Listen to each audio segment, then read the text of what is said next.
ಸದನದಲ್ಲೂ ಚರ್ಚೆ ಆಗಿತ್ತು. ಏನು ಹೇಳಿಕೆ ಬಯಸ್ತೀರಿ ಬಂಧನದ ಮೂಲಕ ಅಂತ? ಅಲ್ಲ, SIT ತನಿಖೆ ಮಾಡ್ತಾ ಇದೆ, ತನಿಖೆ ಮುಂದುವರೆದಿದೆ.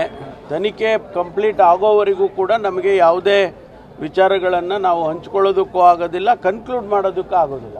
ದೊಡ್ಡ ಜಾಲ ಇದೆ, ಅದರಿಂದ ಅದೆಲ್ಲ ಪತ್ತೆ ಆಗಬೇಕಲ್ವಾ?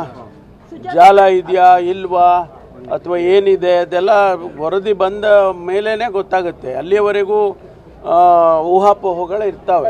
ಈಗ ದೂರದಾರ ಬಂಧನದಿಂದ ಈ SIT ತನಿಖೆನೇ ಮುಕ್ತಾಯ ಆಗ್ಬೋದಾ?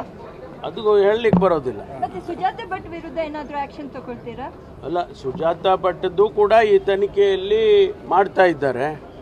ಆ ತನಿಖೆ ವರದಿ ಬರೋವರೆಗೂ ಕೂಡ ಯಾವುದನ್ನು ನಾವು ಡಿಸ್ಕ್ಲೋಸ್ ಮಾಡೋದಕ್ಕೂ ಆಗೋದಿಲ್ಲ, ಅಥವಾ SITನವರು ಇನ್ವೆಸ್ಟಿಗೇಷನ್ಗೆ ಎಫೆಕ್ಟ್ ಆಗುತ್ತೆ. ಯಾವುದೇ ವಿಚಾರಗಳನ್ನು ಹೊರಗಡೆ ತಂದರೆ ಇನ್ವೆಸ್ಟಿಗೇಷನ್ಗೆ ಎಫೆಕ್ಟ್ ಆಗುತ್ತೆ. ಆದ್ದರಿಂದ ಇನ್ವೆಸ್ಟಿಗೇಷನ್ ಸಂಪೂರ್ಣ ಆಗೋವರೆಗೂ ಕೂಡ ನಾವು ಯಾವುದನ್ನು ಕೂಡ ರಿವೀಲ್ ಮಾಡೋಕ್ಕಾಗೋದಿಲ್ಲ. ಬಿಜೆಪಿ ಆರೋಪಕ್ಕೆ ಏನು ಹೇಳ್ತೀರಿ?